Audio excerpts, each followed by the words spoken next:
guys, welcome back to our YouTube channel. Ngayong February 22, i-update ko naman kayo guys dito kay ITEL ulit. Eto, kasi nga po ay may mga nagre-request pa rin sa atin para sa latest update po natin dito kay ITEL ngayong February 22, 2025. O ito na guys ang mga i-update natin sa inyo. Ang kanilang A80, kung naghahanap tayo ng budget phone, ang kanila pong A80 is napaka mura na po ngayon guys. Yan, available po nila dito yung kanilang variant na 128. Tapos ang kanila pong S24, yan, bali naka 16 GB RAM, 256 po yan, S24. Ang kanila pong RS4 sa mga gamer dyan guys, ito yung kanilang RS4. Tapos ang kanilang P65, ito P65. Then ang kanila pong A50. Yan, sa mga naghahanap ng pinaka-budget lang dito kay ITEL, ito po yung kanilang super sa pagdating sa presyo, super baba. Yan. At syempre guys, hindi lang yan. Ang kanilang latest model, ang kanilang S25 series. So yan.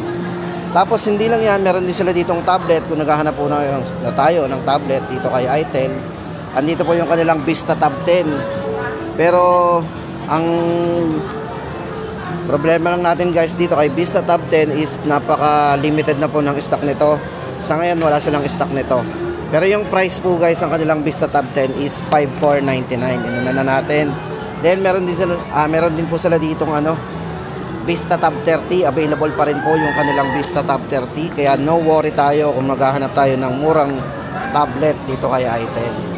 So yan na nga guys, umpisahan na natin ang ating update.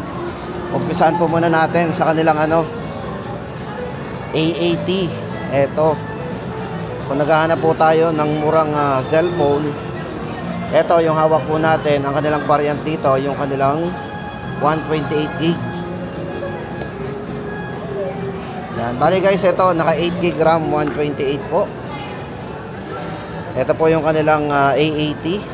Pagdating sa main camera guys, ito ay merong 13 megapixel para sa kanyang super high dynamic range na camera. So yan, para sa kanyang design, ito is naka pioneering design. Yan. Then sa camera, meron siyang 50 megapixel nga po. Yan. So kung naghahanap tayo ng budget lang pero affordable, ito po, presyo po guys ng kanilang ito is 3,999.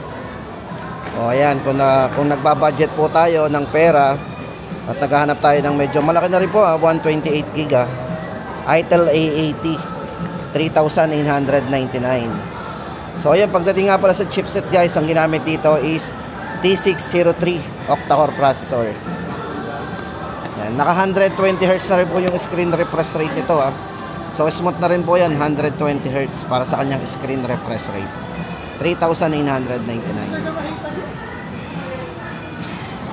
Tapos guys, ang sunod natin ang kanilang RS4.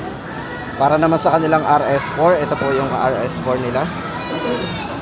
Yan. So check po natin ang design nito. Yan, para po sa size ng screen guys, ito ang si RS4 is naka 6.6, 120 Hz na rin po para sa kanyang screen refresh rate. At naka punch hole display na rin naka punch hole display yan. Then sa battery, meron po itong 5,000 mAh battery at mabilis na rin mag-charge. Si RS4 po ay merong 45 watts, naka type C na rin. Ayan, type C. At ito po ay 4G pagdating sa kanyang network connectivity. So naka 4G po yan. At yung chipset na ginamit po dito is the MediaTek Helio G99 Ultimate. O diba? Pagdating sa main camera, sa mga mahilig sa camera dyan, ito pong si RS4 ay naka 50 megapixel po para sa kanyang dual flashlight. Yan, plus, meron siyang flashlight naka dual flashlight po yan. Para po sa presyo ng kanilang RS4, 6,999. Okay guys, ulitin po natin ang presyo, 6,999. Then ito naman guys ang update natin sa kanilang S24.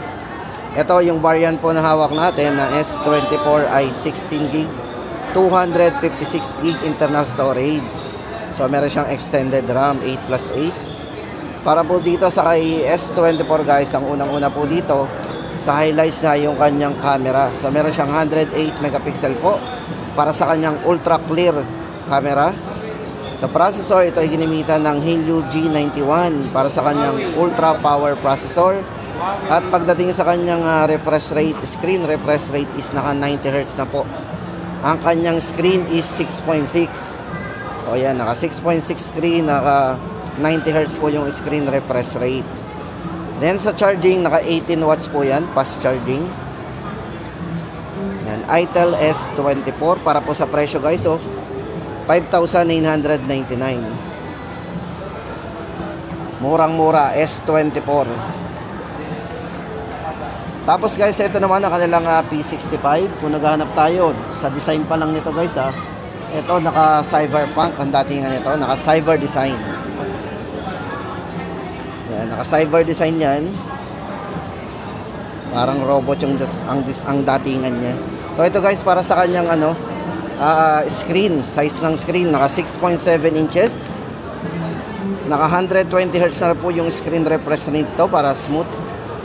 At yung variant po na hawak natin is merong maximum RAM na 16 gig 8+8 ang RAM, 128 po ang storage nito.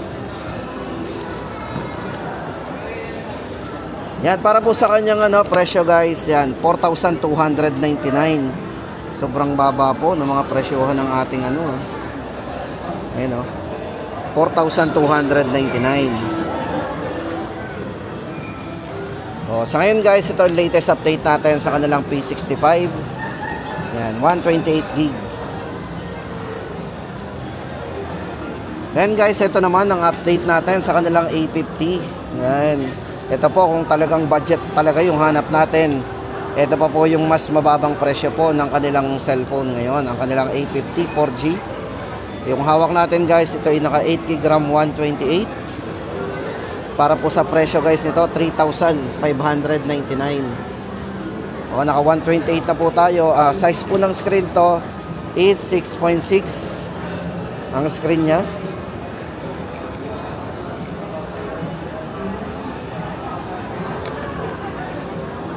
Then guys, ito para sa kanya mga specification. Sa battery, meron siyang 5,000 mAh big battery. Naka Type C na din. Syempre guys, upgraded OS po yan, 14.0 system. At pagdating sa security, meron na rin po itong side fingerprint para sa kanyang unlocking yan.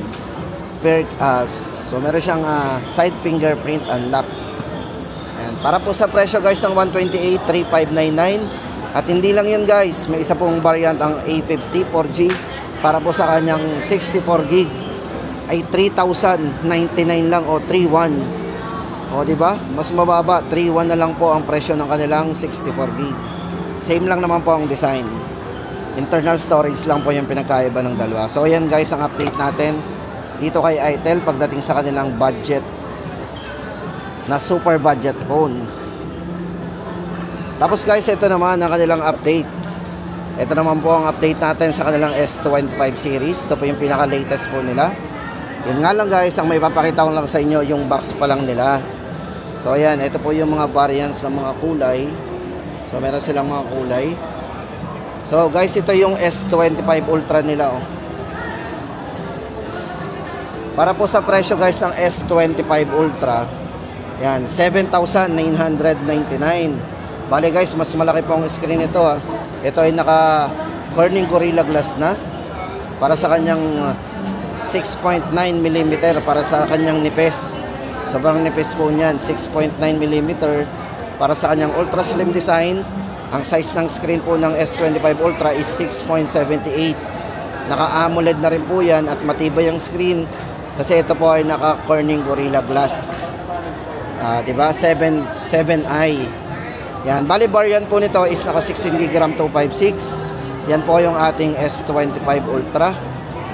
Para po sa presyo guys, ulitin po natin ang presyo, 7,999. Tapos guys, meron din siyang variant na S25. Ito naman po yung 4G. So parehas silang 4G guys ha. Ulitin natin, parehas silang 4G. Para naman po sa S25, same size po ng screen, naka 6.78 inches din. Para sa kanyang super bright AMOLED display. Then in display na rin po yung kanyang fingerprint. So kung maglalagay po tayo ng security, nasa screen na po yan. Then pagdating sa kanyang camera, yan, sa mga mahilig mag-selfie, itong si S25 ay merong malinaw na camera, naka 32 megapixel po para sa ultra clear selfie camera. IP54 na rin para sa kanyang waterproof. Ayan. Then sa battery, meron siyang 5,000 mAh battery. Sound by DTS na rin. Ayan, sound by DTS guys pagdating sa kanyang sound. So ayan, para po sa presyo ng ating S25.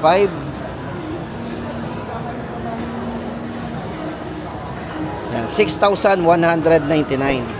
So mas mababa po yung presyo ng ating S25. 6,199. Tapos guys, ito, punta naman tayo sa kanilang tablet. Ayan, ito na nga po yung tablet nila. Ayan, Vista Tab 30. 11 inches po ang size ng screen yan. Naka full high definition display para sa kanyang high definition display. O diba guys, ito pagdating sa kanyang internal at yung RAM, ito po ay merong 12 GB RAM, 128 na rin ang kanyang internal storage. Tama-tama po yan sa ating mga estudyante. Siyempre sa mga business pwede kasi ito more on learning center for free. O diba? Meron siyang ganon. Then pagdating sa battery, napakataas na rin ang battery nito. Kasi meron siyang 7,000 mAh mega battery. Yan, multi-screen pwede rin, multi-screen collaboration. Pwede natin gawin yan dito kay Vista Tab 30. Para po sa presyo guys ng kanilang Vista Tab 30, sobrang baba na po ng presyo nito. Yan, para po sa presyo guys, 5,799. Sobrang baba no. 5,799 na lang. So, check po natin ang design.